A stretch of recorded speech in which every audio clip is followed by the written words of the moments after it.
Hello students, welcome to ఏకమైస్ academy. ఈ రోజు మనం డిస్కస్ చేస్తున్న టాపిక్ ఏంటి అంటే లాటరల్ ఎంట్రీ. దీని గురించి ఎందుకు డిస్కస్ చేస్తున్నాం అనేది మీ అందరికీ తెలిసే ఉంటుంది. గత 2 రోజుల క్రితం సెంటర్ యూపీఎస్సీ ద్వారా కొన్ని పోస్టులకి ఆల్మోస్ట్గా 45 పోస్ట్ 24 యూనియన్ మినిస్ట్రీస్కి సంబంధించి జాయింట్ సెక్రటరీ డైరెక్టర్ లెవెల్ పోస్టులకి లాటరల్ ఎంట్రీ నోటిఫికేషన్ ఇవ్వడం జరిగింది. తర్వాత దానికి క్రిటిసిజం అనేది రావడం, అపోజిషన్ పార్టీస్ అనేది దీన్ని క్రిటిసైజ్ చేయడం, గవర్నమెంట్లోనే కోalition గవర్నమెంట్ ఉంది కదా, కోalition గవర్నమెంట్లోనే వాళ్ళకి మద్దతు ఇస్తున్న రీజనల్ పార్టీస్ కూడా దీన్ని సపోర్ట్ చేయకపోయేసరికి ఇప్పుడు రీసెంట్గా సెంటర్ యూపీఎస్సీని ఆ నోటిఫికేషన్ విత్డ్రా చేసుకోమని చెప్పడం జరిగింది. ఈ కాంటెక్స్లో అసలు లాటరల్ ఎంట్రీ అంటే ఏంటి, దీనివల్ల మనకు ఉండే అడ్వాంటేజెస్ అండ్ డిసడ్వాంటేజెస్ ఏంటి, ఇప్పటి వరకు ఈ కాన్సెప్ట్స్ ఇంప్లిమెంట్ చేస్తున్న కంట్రీస్ ఏంటి, ఇండియాలో ఏ కమిటీస్ వీటిని రికమెండ్ చేశాయని తెలుసుకునే ప్రయత్నం చేద్దాం. Right. So first video components చూస్తే కనుక వై న్యూస్, తర్వాత వాట్ ఈస్ లాటరల్ ఎంట్రీ ఏంటి అనేది తెలుసుకుందాం. దాంతోపాటు బ్యాక్గ్రౌండ్ ఏంటి, రేషనల్ ఏంటి, క్రిటిసిజం ఏంటి, వే ఫార్వర్డ్ ఏంటి, సో ఇవన్నీ తెలుసుకునే ప్రయత్నం చేద్దాం. ఇది సిలబస్ పాయింట్ ఆఫ్ వ్యూలో యూపీఎస్సీ జనరల్ స్టడీస్ పేపర్ 2 అయితే గవర్నెన్స్ పాయింట్ ఆఫ్ వ్యూలో ఇంపార్టెంట్. దెన్ సో రీసెంట్గా తెలంగాణకి సంబంధించి జాబ్ క్యాలెండర్ రిలీజ్ చేసిన విషయం మనందరికీ తెలిసిందే కదా. సో ఈ జాబ్ క్యాలెండర్లో గ్రూప్ 1, గ్రూప్ 2 ఇలాంటి డిఫరెంట్ పోస్ట్లకి క్యాలెండర్స్ క్లియర్గా వాళ్ళు ఏ మంత్లో నోటిఫికేషన్ ఇస్తాం, ఏ మంత్లో ప్రిలిమ్స్ అండ్ మెయిన్స్ ఉంటాయి అనేది టెంటేటివ్గా ఇవ్వడం జరిగింది. సో ఇప్పుడైతే నెక్స్ట్ నోటిఫికేషన్ ఎవరైతే ఫ్రెష్ గ్రాడ్యుయేట్స్ ప్రిపేర్ అవ్వాలి అనుకుంటున్నారో వాళ్ళ కోసం అని చెప్పి మేము prelims come mains foundational batch అనేది అనౌన్స్ చేస్తున్నాం. 23rd సెప్టెంబర్ నుంచి స్టార్ట్ అవుతుంది. సో ఇక్కడ మీరు చూస్తే కనుక ఎలైట్ ఫ్యాకల్టీ ఎవరైతే మీకు ఏం టీచ్ చేస్తారనేది డీటెయిల్స్ కూడా ఉన్నాయి. So details of the batch ఏంటంటే మీకు ఆల్మోస్ట్ 7 months కోర్స్ డ్యూరేషన్ ఉంటుంది, 2 years వ్యాలిడిటీ కూడా ఉంటుంది. దెన్ క్లాసెస్ అనేది ఏ ఫ్యాకల్టీ చెప్తారు, ఏ సబ్జెక్ట్స్ అనేది ఇక్కడ మెన్షన్ చేస్తుంది. దాంతోపాటు మీకు daily paper analysis hand outs ఇస్తాము. దాంతోపాటు డైలీ ఆన్సర్ రైటింగ్ ప్రాక్టీస్ అనేది ఉంటుంది. మీ క్లాస్లో ఏం చెప్తారో దాని మీద ఆన్సర్ రైటింగ్ ప్రాక్టీస్ చేపిస్తాం. Weekly test, prelims and mains ఉంటాయి. Revision test and grand test అనేవి కూడా ఉంటుంది. దాంతోపాటు monthly current affairs magazine, Telangana state current affairs కూడా ఇంక్లూడ్ చేసి మ్యాగజిన్ ఇవ్వడం జరుగుతుంది. దాంతోపాటు వాల్యూ యాడెడ్ కంటెంట్, ఇప్పుడు PYQs నుంచి వీటి నుంచి క్వశ్చన్స్ ఇవ్వడం జరుగుతుంది. అలానే ప్రింటెడ్ స్టడీ మెటీరియల్ కూడా ఇవ్వడం జరుగుతుంది. ప్రింటెడ్, ఇది PDF కూడా కాదు, ఆన్లైన్ స్టూడెంట్స్ ఎవరైతే ఉంటారో వాళ్ళకి PDF ఫార్మాట్, రిమైనింగ్ స్టూడెంట్స్కి హార్డ్ కాపీ ఇవ్వడం జరుగుతుంది. ఇది బోత్ ఇంగ్లీష్ అండ్ తెలుగు మీడియంలో ఉంటుంది, offline and online. Right. So further details కోసం మీరు ఈ నెంబర్కి కాల్ చేయొచ్చు. రైట్. ఇది 23rd సెప్టెంబర్ నుంచి బ్యాచ్ స్టార్ట్ అవుతుంది. రైట్. సో ఇప్పుడు మనం డిస్కస్ చేస్తున్న టాపిక్ ఏంటి అంటే కనుక లాటరల్ ఎంట్రీ.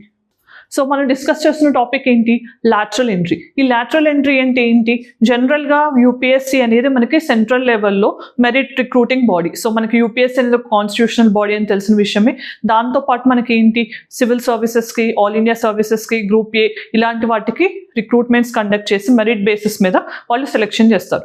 కానీ ఒక్కొక్కసారి ఏంటంటే రీసెంట్ ట్రెండ్స్లో మనకి ఎప్పుడైతే బ్యూరోక్రాట్స్ కాకుండా ప్రైవేట్ లెవెల్ నుంచి కూడా మనం మధ్యలో అంటే ప్రైవేట్ సెక్టర్లో ఎక్స్పర్టైజ్ కలిగి ఉన్న వాళ్ళు ఈ పర్టికులర్ సెక్టర్లో మంచిగా పెర్ఫామ్ చేయగలరు అనే ఒపీనియన్ ప్రమోట్ చేస్తూనే తీసుకొచ్చిన కాన్సెప్ట్ లాటరల్ ఎంట్రీ. అంటే ఫర్ ఎగ్జాంపుల్ మనం ఇప్పుడు టెలికమ్యూనికేషన్స్ డిపార్ట్మెంట్ తీసుకుంటే కనుక దానికి ఒక ఎక్స్పర్టైజ్ ఉన్న వాళ్ళు కావాలి. అంటే ఇప్పుడు మనకి బ్యూరోక్రాట్స్ జనరల్గా ఎక్స్పర్టైజ్ని కలిగి ఉండరు అని కాదు, ఎక్స్పర్టైజ్ టెలికమ్యూనికేషన్స్లో ఉన్న డిగ్రీ నుంచి ఉన్న అతనే ఖచ్చితంగా ఆ పర్టికులర్ డిపార్ట్మెంట్కి సెక్రటరీగా, జాయింట్ సెక్రటరీగా ఉంటారు అని యూపీఎస్సీ ద్వారా రిక్రూట్మెంట్ అయిన వాళ్ళకి గ్యారంటీ ఉండదు. రైట్. సో వాళ్ళు జనరల్గా అన్నిటి గురించి ఐడియా కలిగి ఉంటారు, కానీ స్పెసిఫిక్ ఫీల్డ్ గురించి వాళ్ళకి అంత అవేర్నెస్ ఉండకపోవచ్చు. సో అలాంటి వాళ్ళకి ఈ లాటరల్ ఎంట్రీ అనేది ఒక ఆల్టర్నేటివ్గా ఉంటుందన్నమాట. సో ఆల్టర్నేటివ్ అంటే ఎవరైతే టెలికమ్యూనికేషన్స్లో ప్రైవేట్ సెక్టర్లో ఆ పర్టికులర్ ఈక్వలెంట్ పోస్ట్లో ఉన్నారో వాళ్ళని మనం నోటిఫికేషన్ ఇచ్చి యూపీఎస్సీ ద్వారా ఒక సెలెక్షన్ ప్రాసెస్ ద్వారా వీళ్ళని ఆ లెవెల్లోకి తీసుకుంటారు అనమాట. అంటే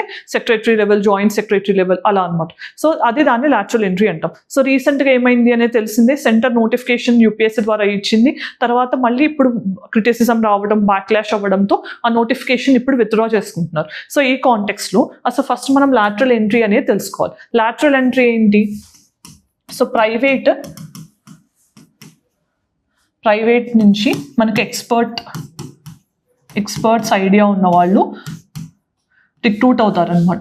దాన్నే మనం లాటరల్ ఎంట్రీ అంటాం. సో జనరల్గా ఏంటి, మనకి జనరల్గా జరిగేది బ్యూరోక్రాట్స్ మన కంట్రీని రన్ చేస్తుంటారు. సో వీళ్ళని మనం స్టీల్ ఫ్రేమ్ ఆఫ్ ఇండియా కూడా అని అంటాం. రైట్. స్టీల్ ఫ్రేమ్ అని అంటాం. దాంతోపాటు వీళ్ళు పర్మనెంట్గా కూడా ఉంటారు. రైట్. ఇన్ జనరల్గా. రైట్. ఇది జనరల్. ఇన్ జనరల్గా మనకి ఐఏఎస్, ఐపీఎస్, ఐఎఫ్ఎస్ వీళ్ళందరూ కూడా పర్మనెంట్గా ఉంటారు. దాంతోపాటు వీళ్ళు మెరిట్ బేస్డ్ మీద వస్తారన్నమాట. సో మెరిట్ బేస్డ్ ఎగ్జామినేషన్ ద్వారా వీళ్ళని మనం రిక్రూట్ చేసుకోవడం జరుగుతుంది. మరి ఇక్కడ ఏం జరుగుతుంది అని అంటే కనుక వీళ్ళు ప్రైవేట్ నుంచి వస్తారు. సో వీళ్ళది ఒక సెలెక్షన్ ప్రాసెస్ ద్వారా వస్తారు, రైట్. సో ఏ లెవెల్కి వస్తారు జనరల్గా? జాయింట్ సెక్రటరీ లెవెల్కి అండ్ మనకి డెప్యూటీ సెక్రటరీ లెవెల్కి అండ్ డైరెక్టర్ లెవెల్కి వస్తారనమాట. సో ఇలాంటి పొజిషన్స్కి మనం కొన్ని వేకెన్సీస్కి నోటిఫికేషన్ ఇచ్చి వీళ్ళని తీసుకోవడం జరుగుతుంది. సో వీళ్ళు ఇక్కడ మెరిట్ బేస్డ్ ఎగ్జామినేషన్ ఇలాంటిది ఏం పాస్ అవ్వరు, జస్ట్ ఎక్స్పీరియన్స్ మీద ప్రైవేట్ సెక్టర్ నుంచి తీసుకోవడం జరుగుతుంది. మరి వీళ్ళు ఏ బేసిస్ మీద అంటే కాంట్రాక్చువల్ బేసిస్, అంటే 5 years ఇట్లా స్పెసిఫైడ్ టైంకి మాత్రమే వీళ్ళని తీసుకోవడం జరుగుతుంది. కాంట్రాక్చువల్ బేసిస్కి వీళ్ళని తీసుకుంటున్నాం. సో దీన్ని లాటరల్ ఎంట్రీ అంటాం అనమాట. అంటే మనకి ఎప్పుడైతే వేకెన్సీ ఉందో, నీడ్ ఎప్పుడైతే ఉందో అప్పుడు పర్టికులర్ సెక్టర్స్లో ఈ వేకెన్సీస్ ఉన్నాయి అని చెప్పి నోటిఫికేషన్ ఇవ్వడం వల్ల వాళ్ళు ఎవరైతే ఎలిజిబుల్ పర్సన్స్ ఉంటారో వాళ్ళు అప్లై చేసుకుంటారు.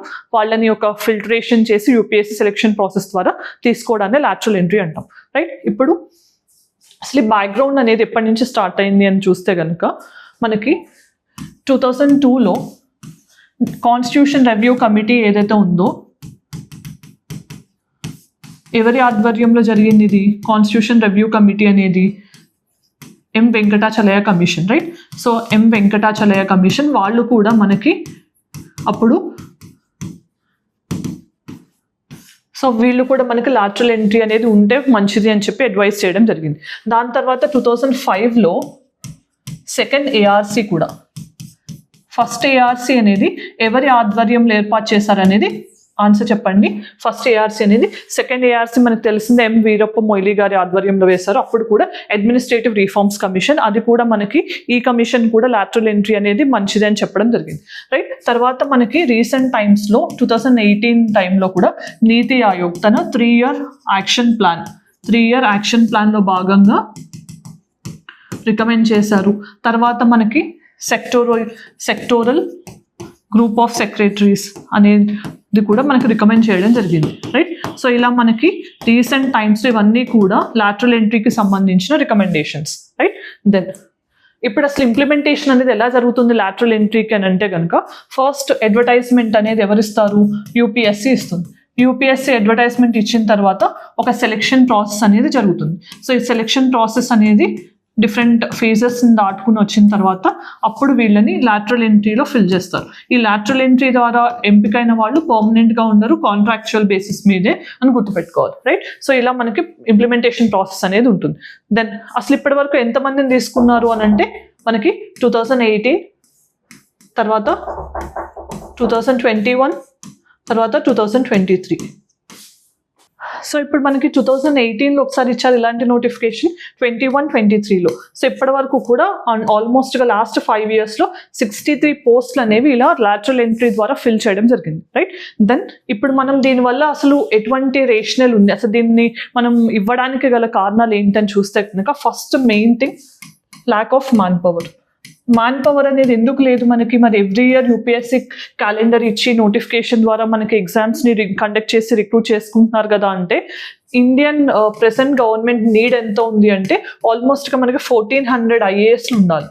ఇది కరెంట్ నీడ్ అనమాట. కానీ ప్రస్తుతం ఎంతమంది ఉన్నారు అంటే ఓన్లీ 442 ఐఏఎస్లు మాత్రమే ఉన్నారు. అంటే యూపీఎస్సీ ద్వారా రిక్రూట్ అయిన వాళ్ళు, ఆల్రెడీ సిస్టంలో ఉన్నవాళ్ళు. సో మరి ఇంత తక్కువ ఉన్నప్పుడు నోటిఫికేషన్ వేకెన్సీసే పెంచవచ్చు కదా ఎవ్రీ ఇయర్ అని అడగొచ్చు, రైట్. ఎందుకు ఇవ్వట్లేదు అని అంటే గవర్నమెంట్ చెప్పేది ఏంటి అంటే, లబాస్నా ఏదైతే ఉందో మనకి, Lal Bahadur Shastri national academy for administration, so దాంట్లో మేము ఓన్లీ 180 మెంబర్స్కి మాత్రమే ట్రైనింగ్ ఇవ్వగలము అని చెప్పి గవర్నమెంట్ మాకు రీసోర్స్ కన్స్ట్రెయింట్స్ ఉన్నాయి. సో అంతమందికి ఎక్కువ మందికి వేకెన్సీ నోటిఫికేషన్ ఇచ్చి తీసుకున్నా కూడా అంతమందికి ట్రైనింగ్ ఇచ్చే కెపాసిటీ ప్రస్తుతం లేదు అని చెప్పడం వల్ల ఇక్కడ ఏదైతే గ్యాప్ ఉందో ఈ గ్యాప్ని ఫిల్ చేయడానికి లాటరల్ ఎంట్రీ అనేది గవర్నమెంట్ ప్రమోట్ చేస్తుంది అనమాట. సెకండ్ థింగ్ ఏంటి? ఎక్స్పర్టైజ్.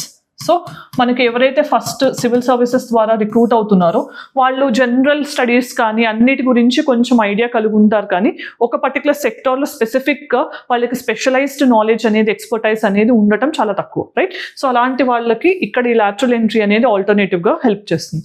దాంతోపాటు ఏంటి? ప్రైవేట్ సెక్టర్ రోల్ని కూడా పెంచడానికి. ప్రైవేట్ సెక్టర్ అంటే ఏంటి? మనకి ప్రైవేట్ సెక్టర్తో పాటు ఎన్జిఓస్లో కానీ కొంతమందికి ఎగ్జామ్ రాసి వాళ్ళ యంగ్ ఏజ్లో దాని వైపు అట్రాక్షన్ అట్రాక్షన్ ఉండకపోవచ్చు, అంటే సివిల్ సర్వీసెస్ వైపు, కానీ వాళ్ళకి సర్వ్ చేసే ఇంటెన్షన్ ఉండొచ్చు, లేకపోతే ఆ క్యాలిబర్ ఉండొచ్చు, నాలెడ్జ్ ఉండొచ్చు.